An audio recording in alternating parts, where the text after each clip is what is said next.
कोई भी लड़की अपनी मर्जी से नहीं आती, सबको धोखे में ही लाया गया है। जब उनको पता चलती है, एक शीशा जिस तरीके से टूटती है उस तरीके से सबके दिल टूटते हैं। जॉब की वजह से मैं बेंगलोर से दिल्ली आया उस आदमी के साथ, उसने मेरे को एक ही रात में बेच के चले गया। मैं लगभग 10 साल रहा, सुबह से लेकर शाम तक 120-130 क्लाइंट्स लाते थे। एक लड़की का रेट है 500 रुपये। वहाँ पे एक रिक्शा वाले से लेके अच्छे घर का अमीर लोग भी आते हैं। अगर मैं अटेंड नहीं करती थी, मुझे खाना नहीं देते थे। 2 बार भाग भी गई थी, खाना ना कपड़े लत्ते कुछ भी नहीं थे। फिर वापस लौट के वही आना पड़ती थी। वहाँ पे बच्चे के सामने माँ धंधा कर रही है, बुला रही है क्लाइंटों को, और वो मैं उसकी माँ हूँ। मुझे उसको बांध के धंधा करना मेरी कैसी लाइफ है? मेरे बेटे को किस तरीके से मैं कुत्ते की जैसे पाल रही हूँ। लड़कियों को एक ही बात कहना चाहती हूँ, आंख बंद करके किसी पे ट्रस्ट मत करो। और ट्रस्ट करने से अपना लाइफ ख़राब होएगा और आने वाला अपने बच्चों का भी लाइफ ख़राब हो सकती है। जीबी रोड के कोठों में हज़ारों लड़कियां हैं। इन्हीं लड़कियों में से कुछ लड़कियां इस दलदल से आज़ाद भी होती हैं। कभी पुलिस तो कभी एनजीओ की मदद से वो लड़कियां नई ज़िंदगी की शुरुआत करती हैं।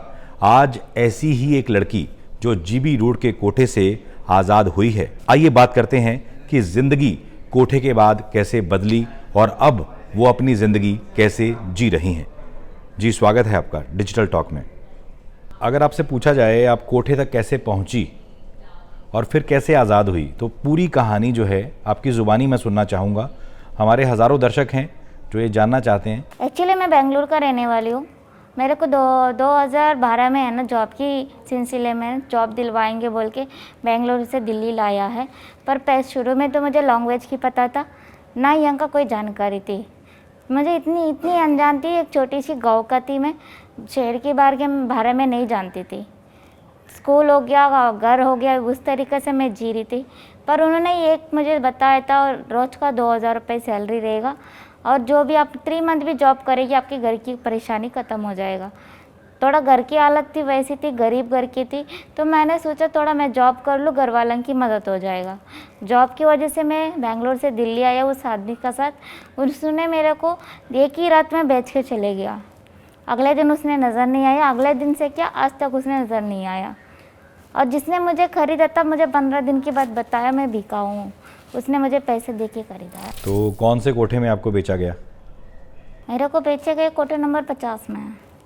कितना समय रहे आप उसमें? मैं लगभग 10 साल रहा। तो अभी आपकी उम्र कितनी है? मेरा उम्र अभी 27। कोठों में हम लोग गए थे, एक स्टोरी हमने की, लगभग 1 करोड़ लोगों ने वो स्टोरी देखी है कि जीबी रोड के कोठों के अंदर की ज़िंदगी क्या है। आज हम आपसे मिल रहे हैं तो आप बता रही हैं अंदर होता क्या है, सच क्या है, क्योंकि आप वहाँ से आज़ाद हो चुकी हैं।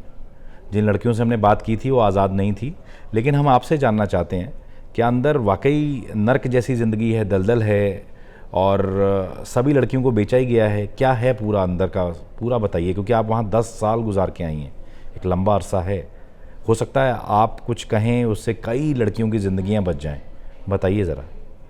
कोई भी लड़की अपनी मर्जी से नहीं आती जी, सबको धोखे में ही लाया गया है। जब उनको पता चलती है, एक शीशा जिस तरीके से टूटती है उस तरीके से सबके दिल टूटती है।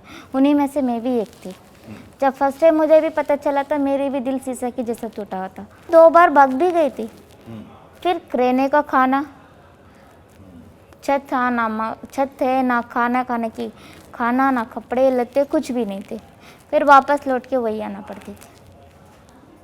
जैसा कि 10 दिन गुजर जाती थी, लगता था हाथ में पैसे ख़त्म, वापस लौट के वही आना पड़ती थी। किसी का जान ना पहचान नहीं, अकेली लड़की, कहाँ घूमूँ ये दिल्ली वाली शहर में। तो आपने अपने माता पिता को क्या बता रखा था, आप दिल्ली में क्या जॉब करती हैं? क्योंकि माता पिता ने मुझे 10th पास करवा दिया था ना, मैं जॉब करती हूँ बोलो तो किसी भी जॉब को रिकॉर्डिंग बोले तो मान जाते हैं। ये सवाल हालांकि ठीक नहीं है, लेकिन मैं बस इतना आपसे जानना चाहता हूँ, वो एक दलदल है। तो एक दिन में कितने क्लाइंट आपको दिए जाते थे, जो संचालिका कोठे की जो होती है? जबकि मैं 2012 की बात कर रही हूँ। जिसने जो लेडी मुझे खरीदी थी उसने मेरे को लगभग 40-50 हज़ार रुपये में खरीदी होगी। तो उसके पास लगभग 25-26 ब्रोकर थे। उस ब्रोकर जो मॉर्निंग 11 बजे से लेकर रात को 3 बजे तक जितने भी क्लाइंट्स लोग लाते थे वो मुझे खुद अटेंड करना पड़ती थी। बिकॉज प्रॉब्लम ये था उसने मुझे पैसे लगा के खरीदी थी।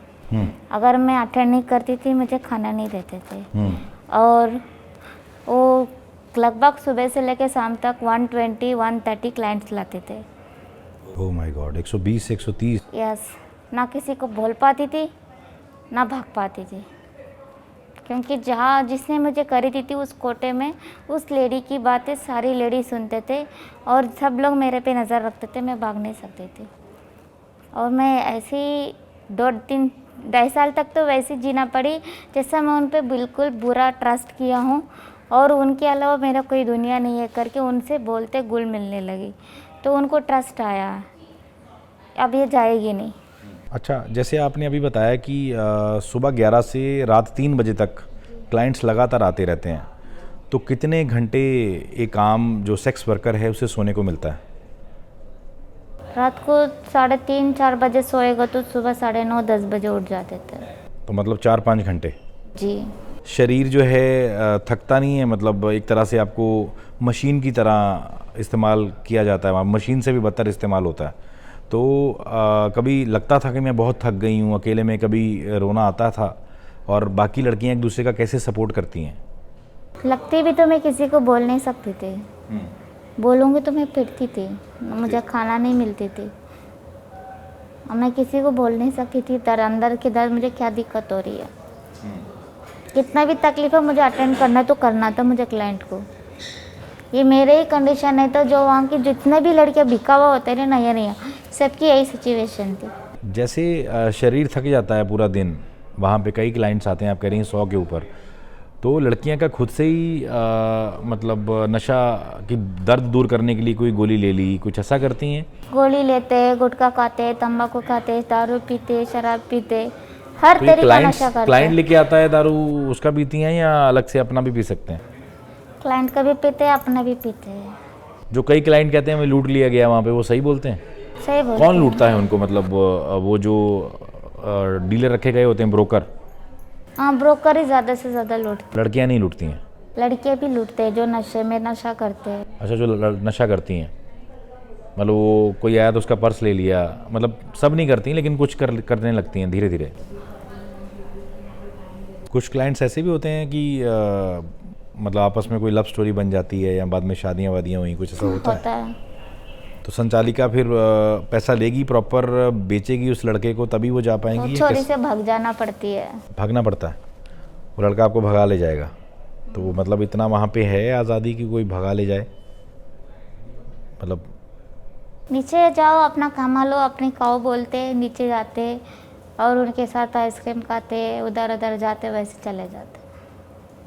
पिछली बार हम लोग जीबी रोड कोठे में स्टोरी करने गए, स्टोरी करके जब आए तो कई लोगों के कमेंट्स आते हैं, सवाल आते हैं कि जो संचालिका यानी जो कोठा चलाने वाली होती हैं, मालकिनियाँ जो भी, और एक आम लड़की होती है जैसे आपकी तरह की जिसे बेचा गया, उसे कितना पैसा दिया जाता है? एक कस्टमर जब आता है उससे कितना पैसा वो लोग लेते हैं? थोड़ा सा बताइए, क्योंकि आपने 10 साल वहाँ बिताए हैं। देखो, जैसा कि आपने जीबी रोड के बारे में सुना ही होगा, वहाँ भी लूट मचाक होती है, बदमाशी होती है। वैसा भी कोटा है जहाँ ईमानदारी भी होती है, जिससे वो लड़की 500 ही बोला तो 500 ही लेती है, वैसे ईमानदारी भी होती है। नहीं, कोई पर्ची सिस्टम होता है या कुछ ऐसा है? कुछ बताइए क्या होता है, मतलब कितना मतलब जो प्राइस रखा जाता है, जो क्लाइंट आता है, लड़की को उसमें से कितना पैसा मिलता है? एक लड़की जो मतलब इतना दर्द सह रही है, इतनी दलदल में, नर्क में बैठी हुई है, वो मतलब उस तक कितना हिस्सा पहुंचता है, ये मैं जानना चाहूँ। एक लड़की का रेट है 500 रुपये। एक लड़की का? और संचालिका का जो मतलब उसका 250 रुपये, लड़की का 250 रुपये। अच्छा, 50-50%? मतलब क्लाइंट जो भी एक पैसा देगा उसका आधा पैसा जो संचालिका है, रेट 500 है, उसमें से आधा मालिक को जाती है, आधा लड़की को जाती है। जो लड़की अंदर खुश करके जो लेना चाहती है, जो क्लाइंट देना चाहता है, वो उसका मर्जी है। वो अलग चीज़ है, उसको हम टिप कह सकते हैं। मैं बस इतना जानना चाह रहा हूँ, क्या कोई रजिस्टर मेंटेन होता है, महीना मेंटेन होता है कि आपको 1 महीने बाद पैसा मिलता है, 1 साल बाद मिलता है, 1 महीने बाद? 1 महीने बाद एज ए सैलरी हो गया वो? अच्छा, कोई ज़ोर ज़बरदस्ती भी होती है जब कोठे में आप कोई क्लाइंट आता है, वो कहता है जी हमें ये लड़की चाहिए, और वो लड़की अगर मना करे, क्या उसके पास इतना राइट होता है, इतना आज़ादी है कोठे के अंदर, इतनी जैसे 3 साल बाद आप कहती हैं थोड़ा विश्वास जीत लिया था, तो आप संचालिका को कह सकती हो कि ये जो है आदमी आ रहा है ये ठीक नहीं है, मैं इसके साथ नहीं जाऊंगी, कुछ ऐसा कह सकती हैं? माना सुना जाता है वहाँ पे? जब नए नए आते हैं तब नहीं सुना जाता है, लेकिन जब आप पुराने हो जाते हैं तब आपकी 2-2.5 बात साल 3 साल के बाद सुनने का सुनते हमारी हैं। जो भी बात है। जो क्लाइंट्स आते हैं किस लेवल के होते हैं? मतलब अच्छे लोग भी रहते हैं, अच्छे इन द सेंस कि अमीर घरानों से भी हैं, या ज़्यादातर जैसा हमें पता लगता है कि मतलब वहाँ बहुत गंदगी है और निचला तबका बहुत जाता है, क्या सच्चाई है इसमें? वहाँ पे एक रिक्शा वाले से लेके अच्छे अच्छे घर का अमीर लोग भी आते हैं। गंदगी के बारे में नहीं है, भले मैं एक बार माफ़ी चाहता हूँ सबसे, वो लाइन ना हो तो ना जाने कितना लड़कियों का ज़िंदगी पटरियों पे ख़राब होती है। हाँ, इसकी मतलब वो लाइन होगी तो हमारे जैसा मासूम लड़कियों का ज़िंदगी भी ख़राब नहीं होना चाहिए। अच्छा, ज़्यादातर लड़कियाँ कौन से इलाकों की हैं भारत की वहाँ पे? मतलब कौन सी स्टेट की हैं, राज्य की? शर्मिंदा आती है मुझे बोलते हुए, ज़्यादा से ज़्यादा हम सारा साउथ की है। साउथ की हैं? यस। और पिछली बार कुछ लड़कियों से हम मिले, बंगाल, बंगाल बिहार, कम है, लेकिन ज़्यादा से ज़्यादा हमारा साउथ की है। साउथ की लड़कियां हैं। तो उनको मतलब आप कह रहे हैं जो बीच वाले लोग होते हैं वो फंसा के ले आते हैं, जी। तो मतलब लड़कियों को प्रेम जाल में फंसा के लाया जाता है या जॉब की ज़्यादा जाल में फंसा के जॉब लाया। के जाल में? हाँ गरीब घरों की लड़कियां होती हैं। जी। जैसे मैं भी एक गरीब घर की थी, मैं भी जॉब ढूंढ रही थी बेंगलुरु में, घर की कंडीशंस देख के मुझे भी जॉब के जाल में फंसा के लाया। उसी तरीके से कई लड़कियों को जॉब के जाल में ही फंसा के लाते हैं। कैसे छोटे छोटे कमरे हैं जो मतलब उनमें ज़िंदगी कैसे गुजार लेती हैं लड़कियां इतना लंबा अरसा? भले कोठे के अंदर संचालिका ने खरीदा हो या वो अपनी मर्ज़ी से धंधा कर रही हो, जैसे आधा 50% आप कह रही हो उसे मिलता है, तो क्या उस दलदल से निकला ही नहीं जाता? ऐसी दलदल है या निकलना नहीं चाहती हैं एक वक्त के बाद लड़कियां? कई लोगों की पीने खाने की किसी चीज़ की टेंशन नहीं होती वहाँ की, कई लोग निकलने नहीं चाहते। कई लोगों का दिल में डर है, कई लोग सोचते निकल के भी जाएंगे कहाँ, हमें इतना पैसा मिलेगा वहाँ पे, और मुझे ऐसा काम आती है, हमें कोई काम नहीं होती, यही हमारा ज़िंदगी समझ लेते हैं। अच्छा, एक बड़ा पर्सनल सवाल है मेरा, आपके 2 बच्चे कोठे में रहने के दौरान ही हुए, जो क्लाइंट्स वहाँ पे आते होंगे, लेकिन मतलब जहाँ तक हमें बताया गया जब हम गए थे उन कोठों में कि प्रॉपर प्रिकॉशन लिया जाता है, तो कैसे मतलब ये हो गया? मतलब ये क्लाइंट की तरफ से हो गया या मतलब जो दोनों बच्चे आपके हुए? फ्लाइट के दौरान ही हुआ है। अच्छा, पहला बच्चा मतलब कैसे हुआ? जब आपको पता लगा तो आपका क्या रिएक्शन था? कोठे वाली जो संचालिका होती है उनका क्या रिएक्शन था? पहले बच्चा तो मुझे 3 महीने में पता चल गया मैं प्रेग्नेंट हूँ। तो मैंने सोचा देखो मेरी शादी तो नहीं है, ना मेरे कोई अफेयर है, तो मैंने सोचा इस बच्चे को अपना लो। इस बच्चे को अपना लूँगी तो क्या पता मेरी बुढ़ापा में यही सहारा होगा, क्योंकि जवानी 4 दिन का, बुढ़ापा 100 दिन का कहते हैं ना। उसी तरीके से मैंने भी दिमाग लगाया।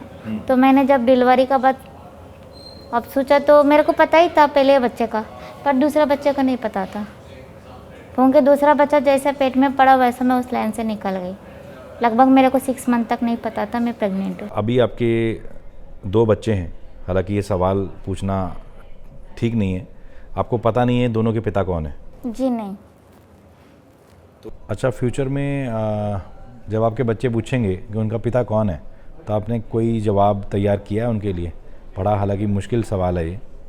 अभी तो कोई जवाब तैयार नहीं किया।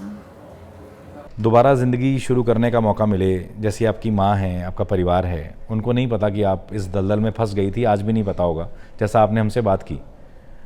दोबारा ज़िंदगी शुरू करने का मौका मिले तो कैसा पति चाहती हैं आप? जो मेरे बच्चों को खुश रखे। इम्पोर्टेंट मैं नहीं हूँ, मुझे यूज़ करके मेरे बच्चों को फेंकने वाला पति नहीं है, मुझे छोड़ के मेरे बच्चों को प्यार करने वाला पति चाहता हूँ। अगर मिला तो, नहीं मिला तो मैं उनके लिए माँ बाप बन के पालना चाहती हूँ, देश की एक अच्छी नागरिक बनाना चाहती हूँ। जो बच्चों को रखा जाता है जो चाइल्ड केयर किया जाता है, जो भी कमेटी करती है, तो आपका बच्चा भी वहाँ पे गया जब आप कोठे में थी, बच्चा पैदा हुआ, तो कैसे आपका बच्चा वहाँ पे गया? बाकी सेक्स वर्कर्स के जो बच्चे रहते हैं वो किस तरीके से वहाँ रखे जाते हैं? वहाँ पे सेक्स वर्करों के बच्चे का ज़िंदगी तो बहुत ही खतरनाक है। खतरनाक है। उनमें से मेरा भी बच्चा एक था, और एक ऐसा था मैं उसको बांध के अपनी धंधा करना पड़ती थी, ओह, क्योंकि मेरी बेटा आईक्यू लेवल से कम था और उसको हर कोई मारते थे, कोठे में मारते थे क्लाइंट भी और हर कोई? ब्रोकर्स भी, ओह, वहाँ की लड़कियों भी, और बहुत बदतर ज़िंदगी थी मेरे बेटे की। हर कोई मेरे बेटे को लेके सुनाते थे, और वो मैं उसकी माँ हूँ, मुझे उसको बांध के धंधा करना मेरी कैसी लाइफ है? मेरे बेटे को किस तरीके से मैं कुत्ते की जैसे पाल रही हूँ, मुझे सोच के हैरान होती थी। मेरा ही नहीं है, वहाँ पे एक बेटा अपनी माँ बच्चे के सामने माँ धंधा कर रही है, बुला रही है क्लाइंटों को, और ये छोटी सी दिमाग से लेके बड़ा होने तक वही माइंड पे रहती है, और वो बच्चा बड़ा होकर अपनी माँ से नशे के लिए पैसा मांगते हैं, नहीं देगा तो उल्टा सीधा गाली देते हैं। ऐसा भी ज़िंदगी होती है। अच्छा ये बताइए, कब तक एक लड़की जो है सेक्स वर्कर अपने बच्चे को कब तक अपने पास रख सकती है? क्या परमिशन रहती है कोठे के अंदर? जब तक दूध पिलाते हैं तब तक, या कब तक? कोई उम्र रखी होगी ना, उसके बाद फिर? देखो, हर कोटे की मालकिन संचालिक जो होती है वो नॉलेज देती है बच्चों को हॉस्टल डाल दो, बाकी उसके धंधे पे दिक्कत ना हो। अगर धंधे पे दिक्कत आए तो कोटे का मालकिन की भी नुकसान होती है, उस लड़की का भी। लड़की का दिक्कत नुकसान हुआ तो किसी को फ़र्क नहीं पड़ता, पर जो कोटे की मालिक होती है उस लेडीज़ को वहाँ रखी हो तो वो अपनी नुकसान तो नहीं चाहती है ना। तो हमेशा जो आइडिया देती है हॉस्टल में डालो या माँ बाप का घर रखो, किसी ऐसी सेफ का घर रखो, मंथली पैसा भेज दो, यही बोलते हैं। तो पर मैं किसका पास भेज सकती थी? मैं किसी का पास नहीं भेज सकती हॉस्टल थी। प्राइवेट या सरकारी, कहाँ भेजा जाता है? प्राइवेट में भी भेज सकते, सरकारी में भी भेज सकते, जैसा उनकी फ्यूचर ग्रोथ चाहते हैं, फ्यूचर में ग्रोथ चाहते हैं ना, वो तो प्राइवेट में डालेगा, नहीं वैसे ही बड़ा होने दो बोले तो सरकारी में डालेगा। 2012 में जब आपको कोठे में बेचा गया, उसके बाद पहली बार कब वहाँ से आप आज़ाद हुए या अपने घर गए, ये बताइए। 2015 में वहाँ से मैं घर गई पहली बार। उसके बाद 15 में पहले बच्चा हुआ, उसकी मेंटली कंडीशन धीरे धीरे जैसे नॉर्मल बच्चों के जैसा नहीं बढ़ रहा था, तो कहीं हॉस्पिटल घुमाया, कहीं जहाँ मुझे किसने आइडिया दिया वहाँ मैं लेके गया। उसकी मेंटली कंडीशन ठीक नहीं हो रही थी, तो उसकी वजह से थोड़ा और पैसे जमा करने के लिए फिर वो लाइन में जाना पड़ती थी। 3 साल के बाद मैंने 55,000 रुपये दे के उस लेडी से आज़ाद हुआ हूँ। तो ये 55,000 आपने कैसे इकट्ठे किए? टाइम लिया मैंने 6 महीने की क्या, मैं तो 3 महीने में दे दिया। अब मुझे आज़ाद छोड़ दो, मैं अपने बेटे का लाइफ सेटल करना है, अब मेरे पीछे मत पड़ो, मुझे भी खुद को कमाना खाना और अपनी लाइफ सेटल करना है। तो उनको मैंने 55,000 रुपये एक आवाज़ में मैंने दे दिया, कोठे की संचालिका को, क्योंकि उन्होंने कहा ये हमारी रेगुलेटरी का वसूल है, देना ही पड़ेगा। असूल है। पर मुझे नहीं पता था पुलिस की मदद से वसूल गिसिल कुछ नहीं देना पड़ेगा, भले उल्टा हमें देना हो, पर ये सब मुझे पता नहीं था। वहाँ के लोगों ने ऐसे ही कान भर देते हैं जैसे जो वो बोल रहे वही सच है। तो आपने 55,000 रुपया दिया, और उसके बाद फिर दिल्ली पुलिस ने कैसे आपको वहाँ से छुड़ाया? सब इंस्पेक्टर किरण शेट्टी का पास जैसी मेरी मुलाकात हुई थी, उन्होंने मुझे एक हौसला दिया, हिम्मत दिया और भरोसा दिलाया। टेंशन मतलब जैसा आपके बेटा हॉस्टल जाएगा वैसा आपका नेक्स्ट प्लेस से आपका जॉब लग जाएगा, जॉब लगते ही आप दोबारा उस लाइन में मत जाइए। आपका तो वैसे भी रहने का मकान भी है, एक छोटा सा किराए का मकान थी मेरी, फिर जॉब लगते ही अपना लाइफ सेटल कर लो। अब जब से उन्होंने मेरी मुलाकात करवाया उनसे, हम आपस में मुलाकात हुआ, जब से लेके आज तक हमारा को मंथली रेशन प्रोवाइड होती रहती है। बाकी जो मेरी सैलरी आती है 15 से 16-17 हज़ार, उससे मैं अपने बेटा का लाइफ सेटल करना चाहती थी। तो अभी आप क्या कर रही हैं? अभी मतलब कौन सा प्राइवेट जॉब? देखो, मैं एक एडवाइज़र, इंश्योरेंस की एडवाइज़र हूँ। अभी देखो वो फील्ड वर्क थी, मैं कुछ नहीं कर पा रही थी। वो फील्ड वर्क को मेरे पास इस टाइम 2 बच्चे हैं, इसमें से एक मासूम बच्ची है 1.5-2 महीने की। कहीं आप जॉब करना शुरू करती हैं, जैसे प्राइवेट सेक्टर में आप जॉब करती हैं, जब उन लोगों को पता लगता है कि आपका पास्ट क्या है, या मतलब कहाँ आप क्या मतलब किस दलदल में आप फंस गई थी, तो आपकी जॉब पर असर होता है उसका? जी, क्यों वो लड़की उस लाइन से निकल के आई तो यहाँ भी वही कर सकती है।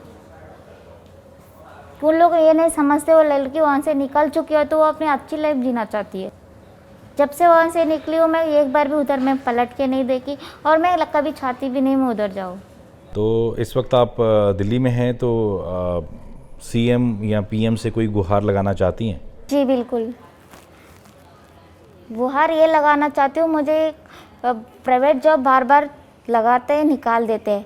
मैं अपना पक्की जॉब चाहती हूँ जो गवर्नमेंट की जॉब है, इससे मेरी बच्चियों का ज़िंदगी सुधर जाए, मेरा फ्यूचर सेटल हो जाए। कोई जॉब अभी आपको हाल फिलहाल में दिमाग में आ रही हो, कोई जॉब जो आप करना चाहती हो, ड्रीम जॉब जिसे हम कहते हैं, कौन सी जॉब आप करेंगी? अगर आपसे कोई पूछे, कोई सरकारी अधिकारी आए कि हम आपको जॉब देना चाहते हैं, तो क्या आप करना चाहें? मुझे एक छोटी सी बस कंडक्टर की जॉब भी देगा ना, मैं आंख बंद करके कर लूँगी। क्या चाहती हैं आपके बच्चे फ्यूचर में, क्या बनते हुए देखना चाहती हैं आप? मेरी बेटा का तो अभी मेंटली कंडीशन है, उसको तो मैं अभी के लिए तो एक नॉर्मल बच्चा बनाना चाहती हूँ, पर मेरी लड़की का तो एक इंडियन फौजी बनाना चाहती हूँ। फौजी कोशिश होगी आपकी, या कि आपके बच्चों को आपका पास्ट कभी पता ना लगे? पूरी कोशिश रहेगा मेरा पास्ट कभी पता ना चले। जैसे कि अभी उनकी माइंड डेवलपमेंट बढ़ेगा, मुझे एक जॉब करने वाली या गवर्नमेंट एम्प्लॉई हो या प्राइवेट एम्प्लॉई हो इतना ही दिखे, जब उनकी दिमाग आने के बाद भी कभी ये पता ना चले मैं एक सेक्स वर्कर थी। मेरी पूरी कोशिश रहेगा।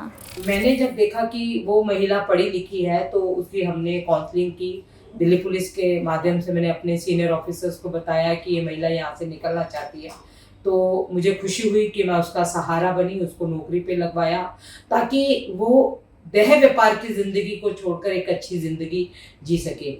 ऐसी कई लड़कियों के लिए उनकी आजीविका चेंज करने के लिए, उनके हुनर को और निखार लाने के लिए हमने उन्हें वोकेशनल कोर्सेज कराए। आप चाहेंगे जो आपको ज़िंदगी में धोखा मिला, बाकी लड़कियों के साथ ना ऐसा हो, कुछ मैसेज देना चाहेंगे ऐसी लड़कियों को जो झांसे में आ जाती हैं कई लोगों के और उनको बेच दिया जाता है दिल्ली लाकर? कुछ बताइए, ऐसा कुछ मैसेज दीजिए। जैसे कि मैंने लोगों का ट्रस्ट किया हूँ, वैसे एक आम लड़कियों को एक ही बात कहना चाहती हूँ, आंख बंद करके किसी पे ट्रस्ट मत करो, और ट्रस्ट करने से अपना लाइफ ख़राब होएगा और आने वाला अपने बच्चों का भी लाइफ ख़राब हो सकती है। भले ही एक अच्छा इंसान तुम्हारी लाइफ सेटल करने के लिए मिल गए तो ठीक है, ना मिले तो ज़िंदगी भर अकेली धक्के खाने पड़ेगा। यही मैसेज देना चाहती हूँ। और जहाँ GB road red light area का लड़कियों को एक मैसेज देना चाहती हूँ, वहाँ से निकल के भी वो एक अच्छी ज़िंदगी जीने के लिए मौका है। बाहर निकल के देखो, हज़ारों जॉब है जो करना चाहोगी, ज़रूरी नहीं है वही अपना ज़िंदगी समझना। निकल के तो देखो और बना लो अपने नया ज़िंदगी। बहुत ज़िंदगी ख़राब कर लिया अपने लिए, पर वहाँ के निकल के फिर कोशिश करो, एक अच्छी लाइफ मिलेगा आपको। यही मैसेज देना चाहती हूँ वहाँ का लड़कियों को। तो सुना आपने, ये एक दर्द भरी कहानी है सेक्स वर्कर जो दिल्ली के जीबी रोड के कोटे से आज़ाद हुई हैं। इन्होंने बताया कि किस तरीके से वो दलदल ऐसी है कि वहाँ से हर लड़की निकलना चाहती है, लेकिन वो चाहकर भी उस दलदल से नहीं निकल पाती। जिनसे हमने आपकी बात कराई, ये 10 साल उस कैद में रहकर छूटी हैं, लेकिन शायद सभी लड़कियां इतनी खुशकिस्मत नहीं हैं। ये कहानी आपको कैसी लगी हमें ज़रूर बताइएगा, क्योंकि पिछली कहानी को करोड़ों लोगों ने देखा और प्यार दिया। कमेंट ज़रूर करिएगा कि आप अगला एपिसोड डिजिटल टॉक में क्या देखना चाहते हैं, क्योंकि इसी तरह की सच्ची कहानियाँ हम आप तक लेकर आते रहेंगे। पिछला एपिसोड सीआरपीएफ की शेरनियाँ कैसे ज़िंदगी जीती हैं, लाखों लोगों ने प्यार दिया है। इस एपिसोड को भी अगर अच्छा लगे लाइक और शेयर करना ना भूलें और कमेंट ज़रूर करिएगा। बहुत बहुत शुक्रिया।